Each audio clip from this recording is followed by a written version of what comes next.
Charlie Kirk. So you're comparing abortion to the Holocaust? Absolutely I am. In fact, it's worse.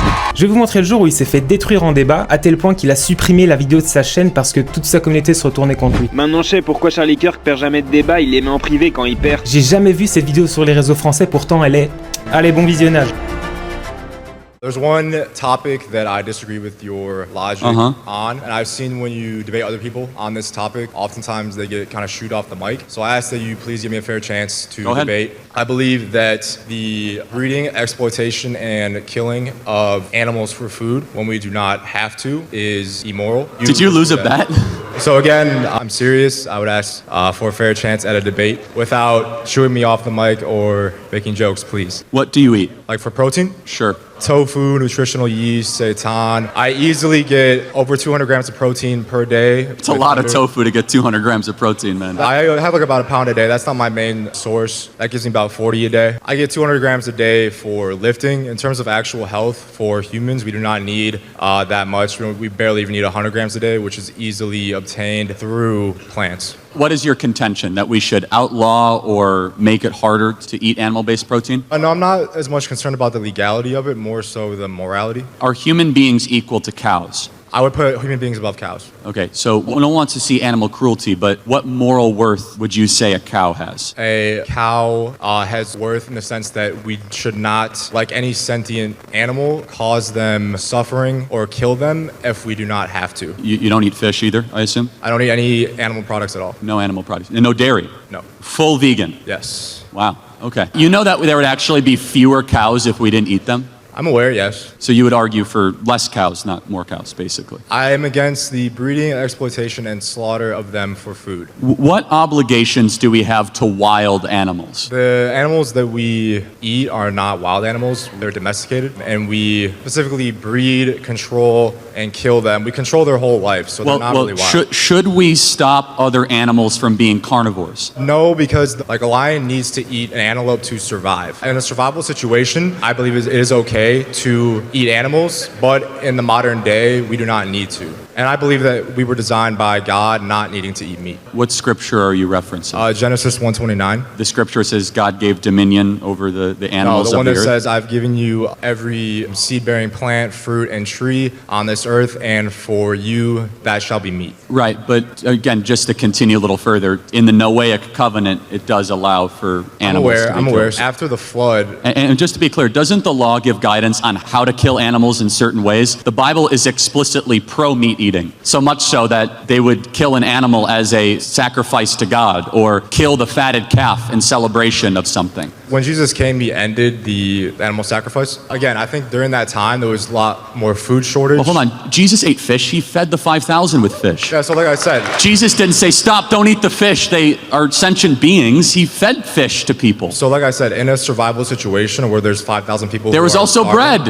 Yeah, but the bread has no protein. So in a survival situation... Hold on, Jesus is God. He could have been, here's a legume. Jesus is God. He could have said, here's an almond. He said, Jesus is God. He could have, here's a lentil. Yet Jesus said, here's fish. So who are you to question Jesus who he fed the 5,000 with? He could have said, here's tofu. Again, so the disciples brought him fish and bread. That was what he multiplied. Right? Yeah, the feeding of the 5,000, right? But I think in this modern day, we do not need to eat meat to be healthy, have good performance, and survive, and therefore causing immense suffering to these beings that do feel pain and suffering is wrong. So I know this might seem unrelated, but I would hope to say you're also pro-life, right? Yes. Okay, good. So you are consistent. When vegans are not pro-life, that is a... Yeah, I agree with you on pretty much everything besides this one issue. You would agree, though, animals are not humans? Yes. Okay. If I eat a steak, am I doing something immoral? I would say that if you eat a steak knowing that, and you didn't have to, and you chose to pay for an animal... Yes, I plan to do this tonight, so tell me what... Tell me... So, like I said, I think the breeding,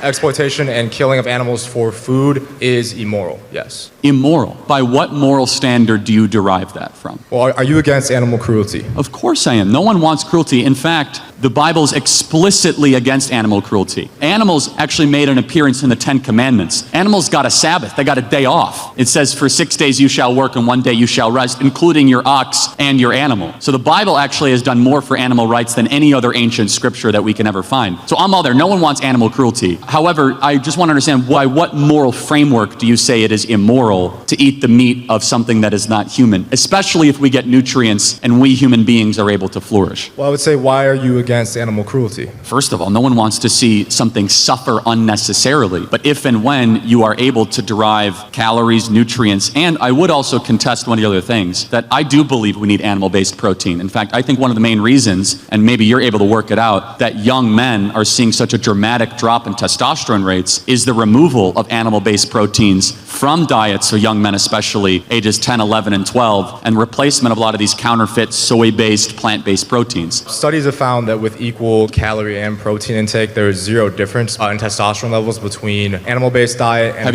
you ever heard the term soy boy? Yes, of course. I am a soy boy. Yes. You are a soy boy. That's what people call vegans. So yes, I am. I didn't call you that. I was just said, have you ever heard of the term? Yes, Okay. I've heard of the term. Yeah. Okay. So that's because hold on, but again, I don't want to get too deep in the biology, but soy is inherently estrogenic, right? So soy has phytoestrogens. They're not actual estrogens. They work in the body similar to a SERM, which is a selective estrogen receptor modulator. In some situations, that can actually lower estrogen in males if they have an estrogen imbalance, and suppress testosterone production. it does not suppress the testosterone production. Studies have found equal testosterone between meat eaters and vegans, considering calories and protein equal. In addition, many professional athletes No, the consumption are of vegan. soy. In order to Let's get down to one last question, though. Wouldn't you agree that it is far more expensive to eat vegan than to eat animal-based protein? You have to go out No, of it's about the same. Like before I went vegan, I'd have like 93% ground beef for like lean protein. That'd be like $6. So now I eat seitan, which most people don't know because I just eat meat. But in 400 calories, it has 80 grams of protein, and it's only $5. It's not that expensive to eat vegan. So, but let me just ask you one last question on this, because almost everything you consume has to be either manufactured or put together, where actually the way we're arguing to eat is far more of the earth and far more of whole foods. Vegans actually have to go out of their way to try and have different ingredients and compositions and oils that largely are far more human interference into the consumption of the food process. Which one is more of the earth, eating vegan or eating more paleo, not necessarily carnivore?